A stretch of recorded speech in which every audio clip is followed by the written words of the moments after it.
When something is important enough, you do it even if the odds are not in your favor.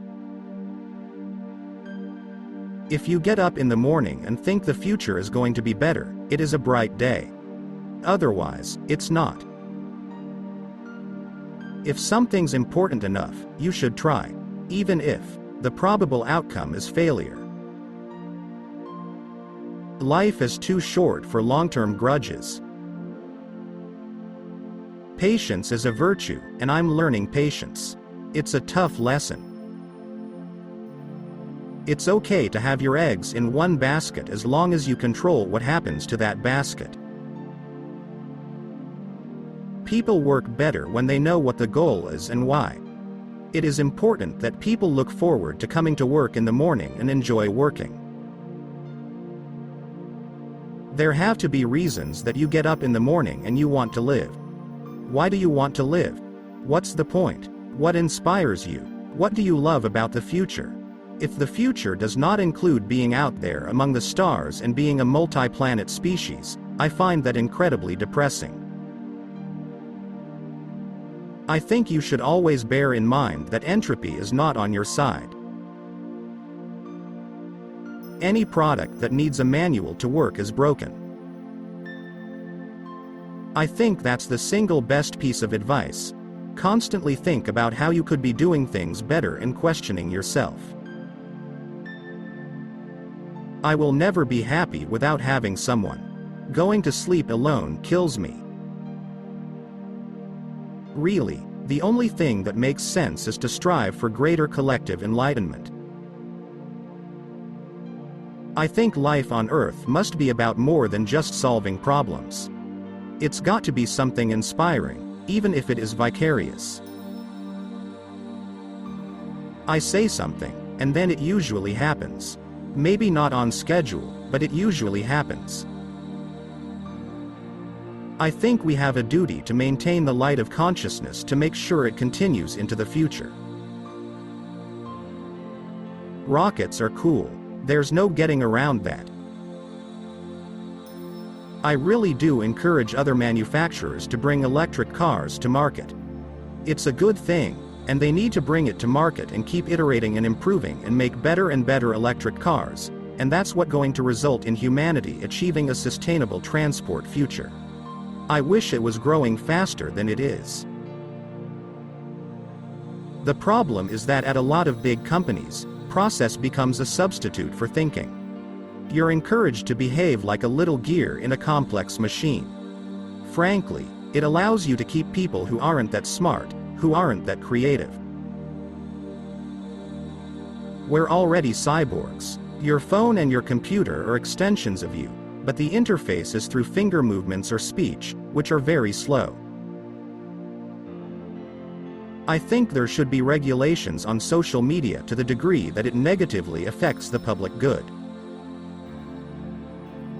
If you're entering anything where there's an existing marketplace, against large, entrenched competitors, then your product or service needs to be much better than theirs.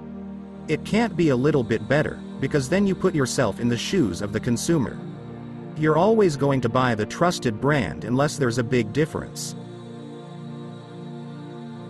The value of beauty and inspiration is very much underrated, no question. But I want to be clear.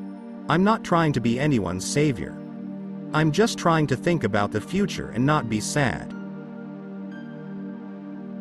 I'm interested in things that change the world or that affect the future and wondrous, new technology where you see it, and you're like, wow, how did that even happen? How is that possible? Single quote. If I'm not in love, if I'm not with a long-term companion, I cannot be happy. Tesla is here to stay and keep fighting for the electric car revolution. I don't spend my time pontificating about high-concept things. I spend my time solving engineering and manufacturing problems. On one of the SpaceX flights, we had a secret payload, a wheel of cheese. We flew to orbit and brought it back, so it was the world's first space cheese. It was, in part, a tribute to Monty Python. Land on Mars, A round trip ticket, $500,000. It can be done.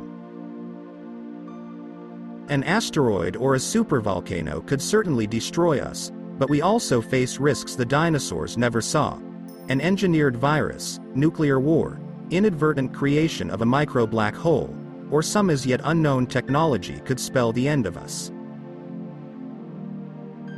A company is a group organized to create a product or service, and it is only as good as its people and how excited they are about creating. I do want to recognize a ton of super talented people. I just happen to be the face of the companies. Some people don't like change, but you need to embrace change if the alternative is disaster. I'd rather be optimistic and wrong than pessimistic and right. I would like to die on Mars. Just not on impact. If you're trying to create a company, it's like baking a cake.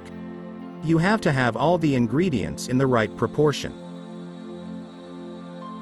I think it's very important to have a feedback loop, where you're constantly thinking about what you've done and how you could be doing it better. I think that's the single best piece of advice. Constantly think about how you could be doing things better and questioning yourself. People should pursue what they're passionate about. That will make them happier than pretty much anything else. Great companies are built on great products. When I was in college, I wanted to be involved in things that would change the world. Thank you for watching. Don't forget to subscribe to our channel and hit the bell to be the first to know about new material.